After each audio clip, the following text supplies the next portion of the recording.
Jadi kalau ada orang selalu takut, ya takut gak makan, takut gak bisa minum, takut anak-anaknya marah, takut besok mau makan apa, ya.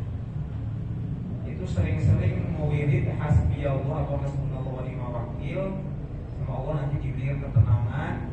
Dan insya Allah dari pahala zikir, pahala sedekah itu akan menjadi pelindung dari segala macam mara bahaya atas kehendak Allah Subhanahu wa taala. Rawahu Baihaqi lagi. Hasinu amwalakum bizakah wa da'u mardakum bisadaqah wa a'iddu lil bala'i du'a. Jagalah hartamu dengan zakat, obati penyakitmu dengan sedekah, dan tolaklah segala macam bahaya dengan doa. Jagalah harta dengan zakat, bersihkan harta. Zakat itu kan artinya, salah satu artinya adalah membersihkan harta. Karena setiap harta yang dimiliki oleh seorang muslim, ya, yang memang dia sudah mencapai nisab dan juga haul, maka itu akan menjadi hak, ya, beberapa persennya untuk orang-orang yang memang oleh Allah dikhususkan untuk mendapatkan bagian itu. Nah, singkirkan itu punya orangnya itu, ya. Contoh misalnya salah satu adab zakat itu adalah berzakat kepada orang-orang sekitar. Contoh misalnya Abi punya usaha apa, misalnya tambang brilian, ya. Ini Mama Aura mah kayak remehin gitu. Kan truknya itu bolak-balik tuh, kontainer segala macam kan, jalan ngebul, orang-orang sekitarnya mungkin selain Abi mempekerjakan orang-orang di sekitarnya, ya, juga orang-orang yang mungkin merasa terganggu, merasa kemisingan dengan aktivitas penambangan, ya. Ketika nanti dikeluarkan zakatnya lebih baik untuk orang-orang sekitar, ya. Karena itu memang ada haknya, ya. Oh, sampai dikenal sama orang luar sehingga di kampung sendiri dihujat, kampung orang lain dimulia-muliakan karena salah tadi salah, ya. Biar kampung orang udah nggak tahu. Obati penyakitmu dengan sedekah. Misalnya kalau habis ngobatin itu, misalnya kalau Ustaz Kiai yang kita doa, ngasih amplop.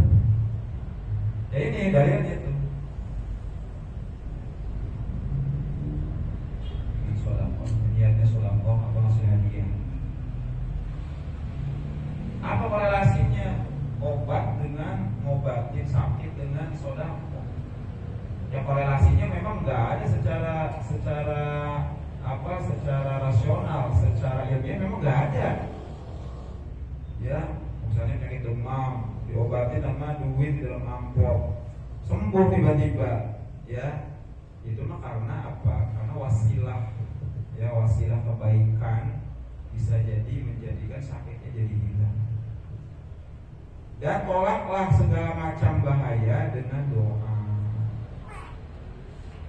Ya, bisa jadi ketika kita naik motor kencang ngebut, ya, hampir keserempet truk, selamat. Bisa jadi mungkin karena sebelumnya kita doa dulu subhanallah disafora, atau habis sholat tadi baca doanya mungkin itu yang menjadi penghalang bahaya saja.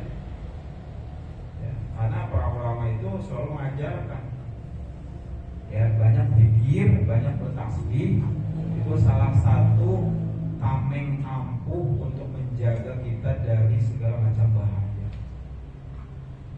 Sebelum berangkat ada doanya, Bismillahirrahmanirrahim, la haula wala quwwata illa billah, subhanalladzi sakhkhara lana hadza wa ma kunna lahu muqrinin wa inna insyaallah bikum wa inna ila rabbina lamunqalibun. Wa khatib an Ibnu Mas'ud, hadar malakul maut rajulan yamutu fasyaqa a'dha'ah falam yajidhu 'amila khairan thumma syaqqa qalbahu falam yajid fihi khairan fa fakka lahyaihi fawajada wa lisanihi lasiqan bi hanakihi yaqul La ilaha illallah faghfir lahu bikalimatil ikhlas atau bikalimatil ikhlas. Jadi ada suatu ketika lagi sakratul maut nih, datang malaikat maut mau mencabut nyawanya. Ya, si malaikat maut penasaran. Ini orang setelah nanti saya cabut nyawanya, apakah diserahkan ke malaikat rahmat atau malaikat azab nih? Ya kan, yang sudah ngaji daqaiq, ya sudah tahu kalau yang hadir itu, yang hadir adalah malaikat maut, malaikat azab, malaikat rahmat, malaikat kasih sayang. Ya, penasaran, dibuka lah, dicari setiap anggota tubuhnya itu, tapi tidak nemuin. Ya, terus juga misalnya lihat tangan, nggak ada kebaikannya nih orang. Lihat kakinya, nggak ada kebaikannya. Hatinya dibongkar, ya dilihat atas izin Allah, tidak menemukan sesuatu kebaikan apapun. Ya, tiba-tiba narik janggutnya, tarik, mangap, kemudian ada nampak di situ di ujung lidahnya nempel, ya, nempel di ujung lidahnya itu, antara ujung lidah dengan apa, di langit-langit ya, langit-langit, ya, atau di aula mulut deh. Satu kalimat yang dimana dulu dia bacanya itu kebetulan sangat ikhlas, ya, sangat ikhlas. Mungkin dia lagi kenapa akhirnya baca kalimat tersebut, mungkin sadar atau tidak, tapi ikhlas. Ketika tadi dibuka di tangan nggak ada kebaikannya, dilihat di kaki nggak ada, yang ada robeng doang sama kutil, ya. Di tangan yang ada kapal doang, ya. Di hati juga nggak ada pengalaman ya, nggak ada apa-apanya. Pas dibuka mulutnya ada nempel satu kalimat berbunyi La ilaha illallah. Atau mungkin bisa jadi sesaat sebelum malaikat mau datang, dia mungkin ditalkin sama orang di sekitarnya, ya, terus dibaca dengan ikhlas La ilaha illallah. Kemudian diampunilah seluruh dosa si calon mayit tadi dengan satu kalimat yang dia ucapkan dengan ikhlas itu. Maka salah satu adab menjenguk orang sakit, apalagi yang sedang sekarat, adalah mentalkin. Talkin itu artinya mengajarkan, ya, mengajarkan. Tapi kalau yang kelihatan berat, jangan dipaksa suruh baca, ya. Kita ucapin aja dari kita sendiri, perdengarkan, ya. Karena orang sekarat itu kan kayak orang linglung, kayak orang di katanya sih kayak disuntik gitu tuh, anestesi atau apa membahin itu. Jadi kan ketika obat itu bereaksi, ya, obat itu bereaksi akan ada gejala-gejala, mungkin agak sedikit ngedenger tapi kayak nggak sadar gitu kan. Nah kayak gitu ajarkan, bukan berarti buat dari guru gimana aja kok dia setan ya, bukan begitu. Ya dengerin aja la ilaha illallah, la ilaha illallah. Aku mungkin lidahnya dia gerak atau hatinya ya gitu. Ya, jadi dengan satu kalimat yang dia ucapkan yang ikhlas tadi, ternyata menjadikan dosanya diampuni oleh Allah Subhanahu wa taala. Apalagi kalau yang memang ahli la ilaha illallah, ya. Ahli la ilaha illallah itu bukan berarti dia itu cuma pinter ngawirin satu hari sampai puluhan ribu, ratusan ribu, ribuan, ratusan kali, bukan. Jadi la ilaha illallah itu ditampilkan di perilakunya sehari-hari, ya. Kalau dia yakin tidak ada Tuhan selain Allah, maka selain itu bukan Tuhan, bukan sesuatu yang bisa menentukan nasib, ya. Kita percaya Allah Tuhan satu-satunya, tapi kita juga beriringan itu percaya kalau selain Tuhan bisa mendatangkan manfaat dan bisa mendatangkan bahaya. Itu bahaya itu. Contoh, kalau tidak kerja kamu nanti mati, ya kan? Yang Allah inginkan itu bukan seperti itu. Kalau pengamal la ilaha illallah, ya. Kerja itu Ya, hanya bagian kecil dari ikhtiar kita menjalankan sunatullah. Yang paling utama adalah bukan kerjanya, tapi bagaimana hidup kita keseharian itu diliputi dengan keyakinan kepada Allah Subhanahu wa taala. Banyak yang akan dia tetap hidup gitu, meskipun mungkin taraf hidupnya ya kelas menengah ke bawah atau mungkin ke bawah lagi kan. Kalau kita sekadar ngomongin hidup, asal hidup, bisa aja asal hidup doang ya. Tapi keyakinan kita itu jangan digantungkan dengan selain Allah, itu yang salah gitu. Yang benar gimana? Yuk kita usaha menjemput rezeki ya, menjalankan perintah Allah, untuk ibadah ke Allah gitu.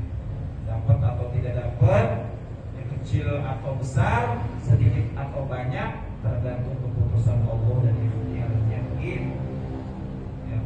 Bukan berarti sana kamu kalau nggak kuliah S1 S2 kamu nanti nggak bakal bisa kerja. Waduh, udah mulai ini nih jadi Tuhan-Tuhanan ya, sudah mulai mendahului takdir Allah. Nah itu yang nggak boleh ya. Itu mah ikhtiar, sebagai kecil aja ikhtiar gitu.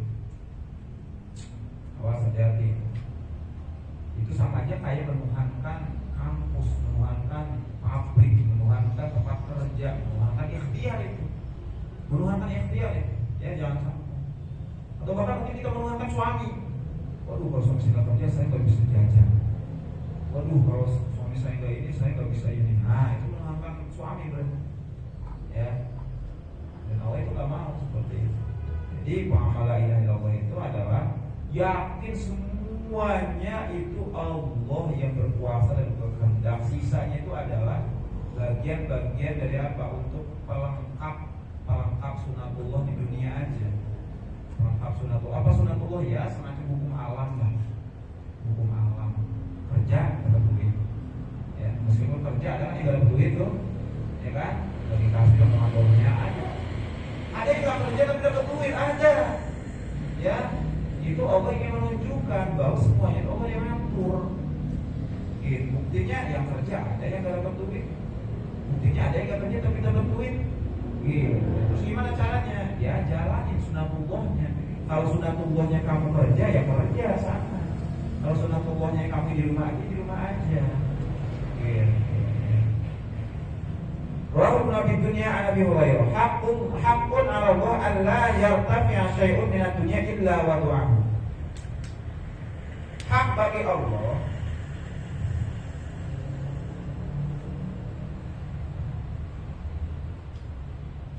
Allah ya, untuk tidak meninggikan sesuatu dari dunia ini atau mengangkat sesuatu dari dunia ini, kecuali Allah pun bisa merendahkannya atau bisa menjatuhkannya.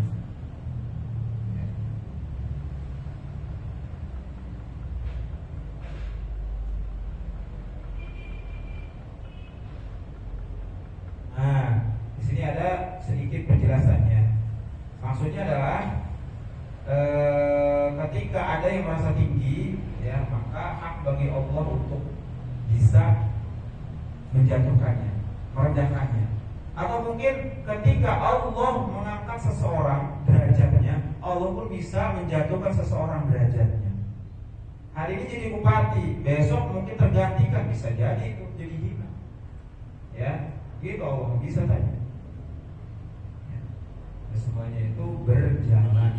Ya. Batilkal ayyamu dawiluha bainan nas, dan pada hari di mana kami putar, ya, putar hari, putar tahun, putar nasib antara manusia. Hari ini senang, besok bisa jadi sedih. Hari ini marah, besok mungkin jadi baik lagi. Wah, baik, ini hadis terakhir di Haful Haq. Hadis bukan, 2 hadis lagi kan? Lumayan. Hakul muslim ala muslim situn, hak orang muslim kepada muslim lainnya itu ada 6. Atau hak sesama muslim itu ada 6. Ya. Ada hak seorang muslim yang harus ditunaikan oleh muslim lainnya, maksudnya itu ada 6. Idza laqitahu faslim alaihi, ketika kamu menjumpainya, maksudnya berjumpa dengan muslim lain, maka ucapkan salam. 1. Ya. Siapapun yang duluan. Ya. Dan yang paling penting adalah yang duluan mengucapkan salam itu pahalanya lebih besar, meskipun yang jawab itu hukumnya wajib. Wajib. Ya. Ada wajib itu yang pahalanya memang secara umum lebih besar daripada pahala sunnah, tapi ada juga di beberapa kasus justru yang sunnah itu justru pahalanya lebih gede daripada yang wajib. Wajib beberapa diantaranya salam, kedua jawab adzan. Adzan itu sunnah, pahalanya gede. Yang menjawab meskipun diharuskan ya, tapi pahalanya gak bakal lebih gede daripada yang adzan. Orang yang udah nyeri, tenggorokan kenceng, ya bangun subuh-subuh, masa pahalanya kalah yang cuma jawab doang. Salam pun sama. Yang dahulu ulun salam, ucapin salam, itu pahalanya bakal lebih gede daripada yang wajib jawab tadi. Nah, kalau kita salam nih wajib kan dijawab. Itu pahalanya lebih gede yang memulai duluan. Nah, berarti ketika Abi bertemu orang muslim lainnya, itu Abi punya kewajiban untuk Abi orang itu berhak mendapat salam dari Abi. Assalamualaikum, salam gitu pun sebaliknya. Ya, itu hak namanya. Hak itu sesuatu yang harus didapat. Nah, itu namanya hak. Wa idza ta'aka fajibu, ketika dia mengundang kita atau mengundangmu, maka penuhilah. Kalau memang tidak ada halangan. Dan yang kalau di matan Zubat itu hanya undang walimatul arus yang wajib hukumnya. Ya, yang wajib hukumnya. Bahkan dikatakan, andaikan ada orang yang lagi puasa sunnah terus diundang hajatan nikahan, itu diharuskan membatalkan puasa, disunahkan lah. Ya, apa istilahnya kalau tidak salah itu dianjurkan untuk berbuka. Ya, untuk berbuka. Kenapa? Ya karena menghadiri undangan, berada di situ, ya, selagi tidak ada maksiatnya, selagi memang sesuai syariat, itu wajib hukumnya. Ya. Sedangkan undang-undang yang lain, kayak hajatan yang lain lah, ya, itu tidak diwajibkan. Ya, hanya mungkin sunnah aja sifatnya. Gitu. Wa idas tansuhaka fangsuh lahu, apabila orang tersebut minta nasihat kepada kita, maka nasihatilah. Ya, karena hak dia mendapatkan mendapatkan jawaban nasihat dari kita.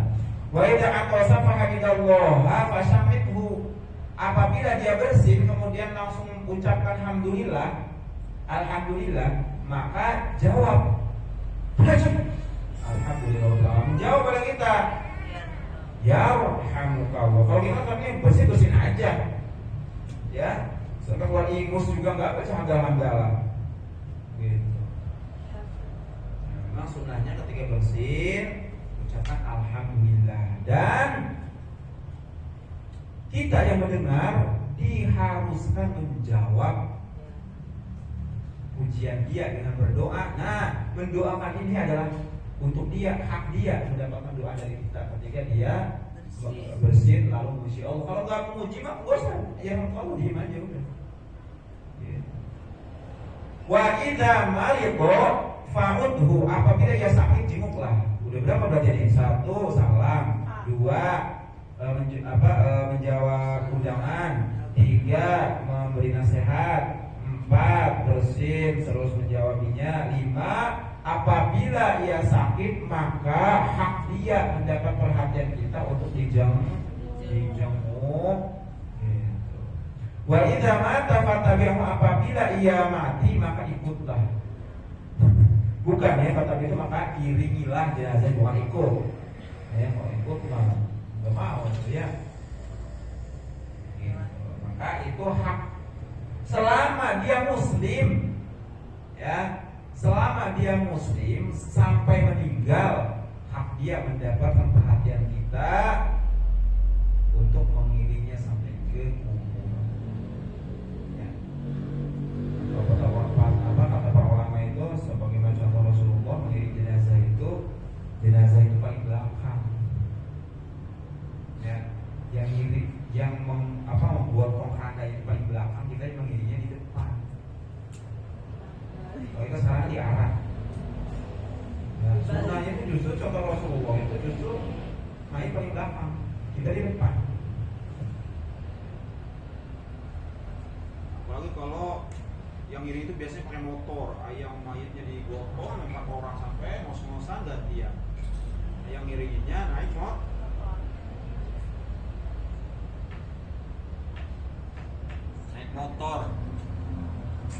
Ya, dengan berharap ingin mendapatkan pahala sebesar gunung Uhud. Ya. Rawal Bukhari an Abi Hurairah. Hak zauj ala zaujati. Hak seorang suami atas istrinya, maksudnya hak ini harus ditunaikan oleh istrinya maksudnya. Banyak. Awas nih. Ini kalau sampai tidak ditunaikan berarti sudah menzalimi pasangan. Ya, berarti sudah mengambil hak suami itu zalim berarti. Karena mengambil hak orang lain itu zalim. Coba dengar ya. Allah tamna'u nafsahu, jangan sampai melarang dirinya untuk diberikan ke suami. Oh ini maaf nih. Jangan melarang dirinya ketika diminta oleh suami. Ini mah atoh lah. Ya, atoh ini mah lagi makan lagi nikmat-nikmatnya kalau kata si Boril. Kata Borilnya mah itu. Boril.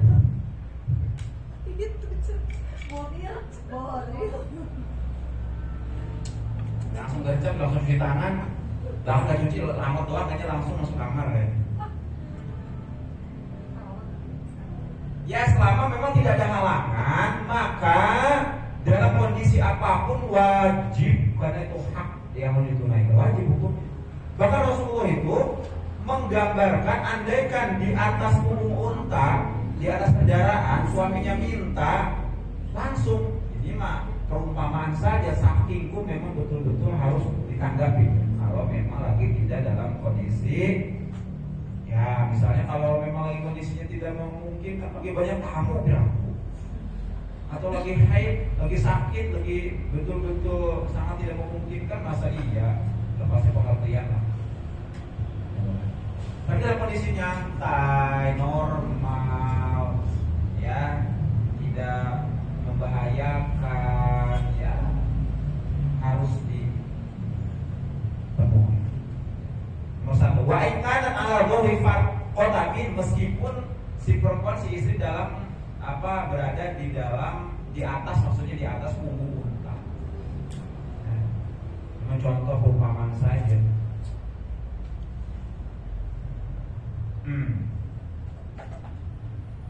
Wa alla tasuma yawman wahidan illa bi'idnihi illa al-fariidhah. Yang kedua, tidak boleh puasa ya di suatu hari kecuali atas izinnya, selain dari puasa wajib. Ini puasa sunnah. Ma besok mau puasa. Pak, mama besok mau puasa. Iya, gak usah lah mah. Besok papa mau pulang pagi nih. Besok kalau pulang mau apa tuh? Makan. Ya, mau makan misalnya, mau makan ya, mau biar lah langsung husnudon aja. Soalnya kalau papa gak ditemenin mama makan, gak enak gitu langsung. Nah, nggak boleh tuh. Apa ini ya, mama udah jadi soleha. Oh, solehanya kebalik. Ya, nurut sama suami itu soleha. Gitu ya, karena nurut sama suami wajib, puasanya sunnah. Ya bisi suaminya butuh pada hari itu kan, misalnya 5 tahun gak ketemu, pulang-pulang hari Senin, ma papa besok pulang, iya Pak, Mama besok mau puasa sekalian. Jangan dong, kan udah pulang nih, enggak ini misalnya. Besok kita ke hotel Melati ya Pak, Aiman misalnya. Jadi nggak berpuasa.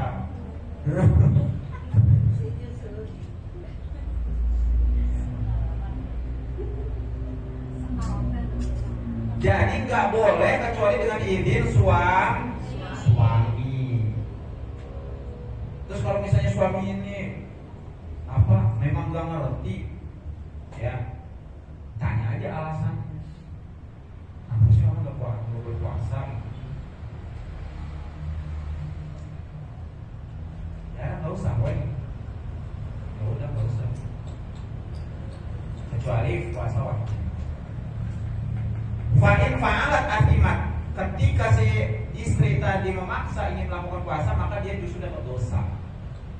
Dapat pahala, dapat dosa. Walau minta kabar minha, dan puasanya tidak diterima. Yang ketiga, wa alla tu'ti min baitihi syai'an illa bi'idnihi. Fa'in fa'alat kana lahul ajr wa kana 'alaiha wizr. Yang ketiga, tidak boleh memberikan sesuatu apapun yang berasal dari rumah suaminya atau dari harta suaminya kecuali atas izin si suami. Apabila si perempuan tadi tetap melakukan, maka pahalanya justru buat suami, sedangkan dia tidak berdosa.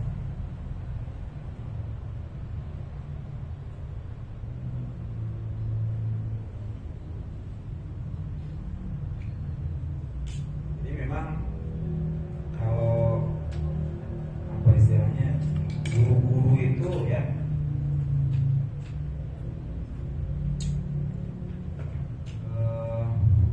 tidak pernah memberikan statement kalau misalnya harta suami itu harta istri, gak pernah.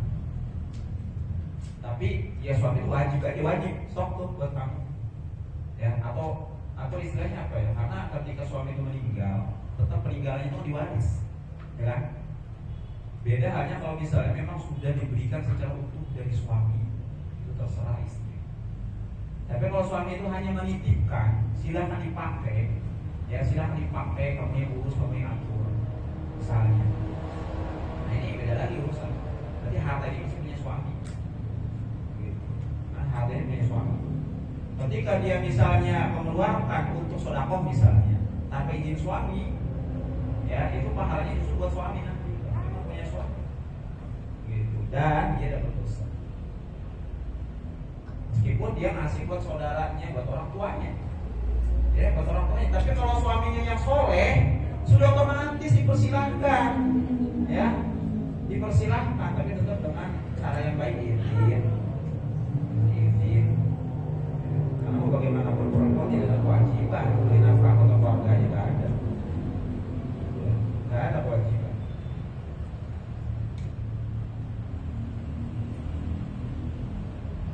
Yang keempat, wa alla takhruja min baitihi la bi'izni fa in fa'alat la'anaha Allah wa malaikatul ghadab hatta tatuba aw turji'a wa in kana zaliman. Yang keempat, tidak boleh keluar dari rumah suami atau rumah tanpa izin suami. Ketika si perempuan memaksa melakukannya, maka Allah melaknatnya, malaikat siksa melaknatnya sehingga dia tobat atau sampai dia kembali ke rumah. Jadi ketika sebelum kembali ke rumah terus dilaknat, ya terus dilaknat, nggak berhenti. Coba sudah nyampe rumah, ya nyampe rumah baru ya laknat itu berakhir. Meskipun si suami itu orangnya misalnya, mohon maaf, misalnya enggak soleh, dolim, ya tetap aja, karena itu hak, ya hak suami. Hak istri juga ditunaikan, hak suami juga harus ditunaikan. Gitu. Rawahu Toyalis an Ibnu Umar.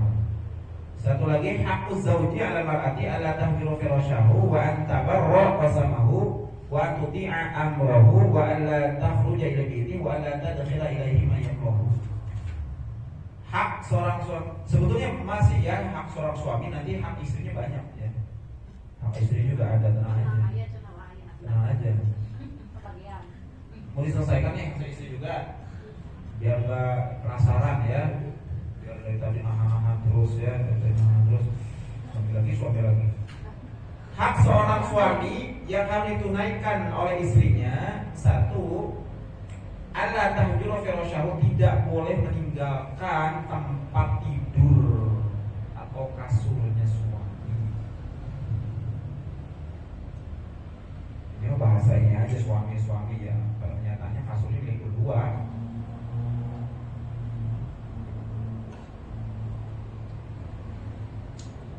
Tidak boleh meninggalkan kasur bareng suami. Apalagi di ya, suami di lantai, istrinya di kasur. Ada suami biasa ini katanya udah tebal kulitnya, lo lain tebal.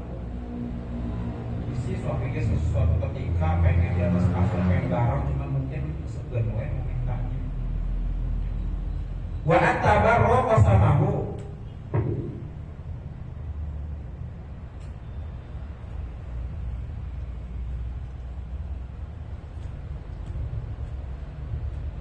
Dan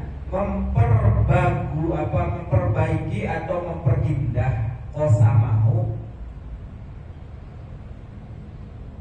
bagian atau yang selayaknya dapat untuk suami. Memperbagus, memperbaiki, memperindah sesuatu yang memang selayaknya itu yang pantas buat suami. Ya, suami itu dandanin, suami itu di apa? Maskerin, cabutin blokadnya, cabutin bulu kumisnya, rongganya disikatin, ya apa istilahnya?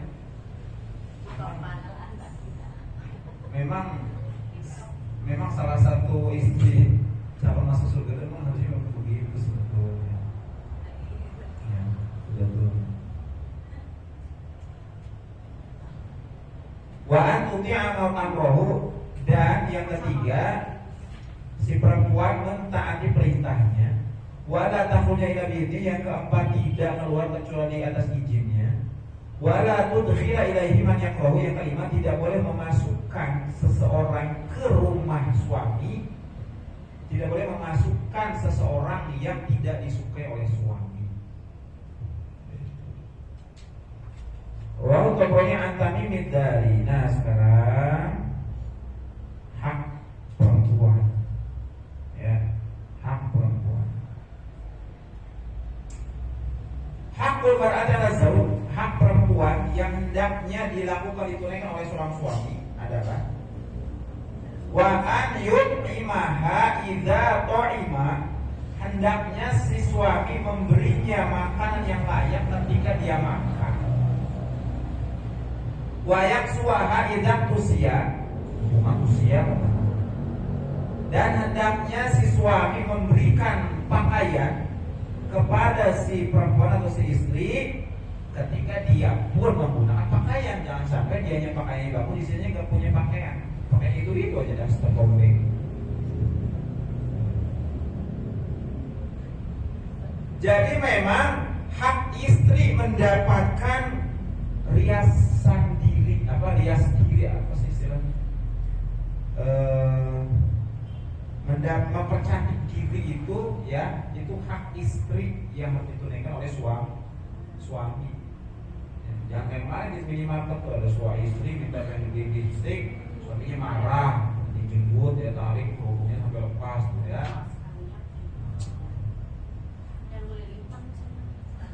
Kalau ada habis dulu boleh diikut, ya.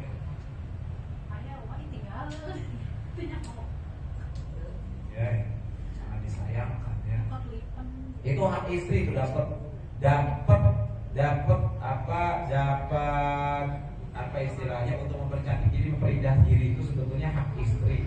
Andai kan suami tidak mampu pun, dia bisa dibicarakan dengan baik-baik, ya, bisa saling mengerti, begitu. Walai dribal wajha, dan tidak boleh kalau mukul itu mukul muka. Tapi bukan berarti gede-gede kayak sapam mukul maling, ya, bukan. Iya, yang kalian kan siapa tuh? Oh, itu Kemarin yang orang atlet itu Orang Aceh.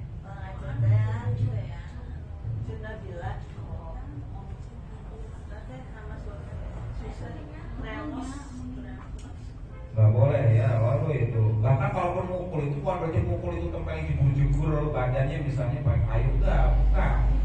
Mukul itu paling jeblak gini aja gitu kan, gitu klek gitu. Kalau dipukul ya bujurnya kek gitu kan. Kompul. Bujur mah kita beda urusannya. Jadi bujur mah jadi corona. Empok-empok empok-empok atau punggungnya ya biar apa, biar kolak uol. Wala yuqabbiha, dan tidak boleh menjelek-jelekan istri. Nah itu hak istri yang ditunaikan oleh suami, yaitu mendapatkan perlakuan yang baik. Ya salah satunya dari tutur bahasa. Andai kan istrinya pun begitu ya jangan. Kita sahamannya itu nikahin orang misalnya. Nggak boleh. Si mama siapa misalnya? Si mama kobra deh misalnya. Atau si mama bujur hidung misalnya, itu nggak boleh. Ya, itu nggak boleh.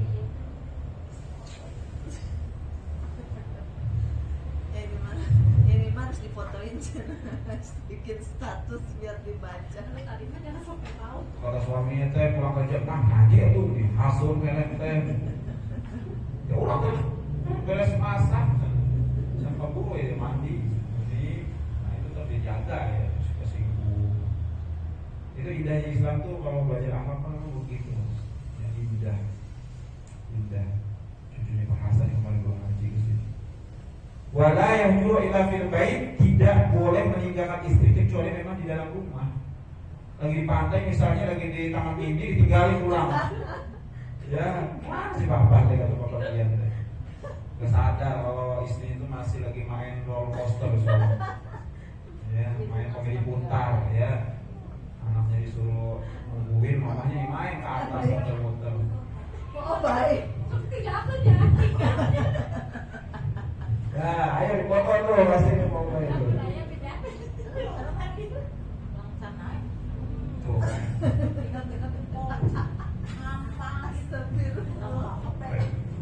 Tuh kan kalau ngaji mah ada aja memang kasus emang tadi. Tadi mah cici hep-hep aja tadi mah. Aman tadi mah aman ya, aman. Aman. Biar punya kayak udah mati aja.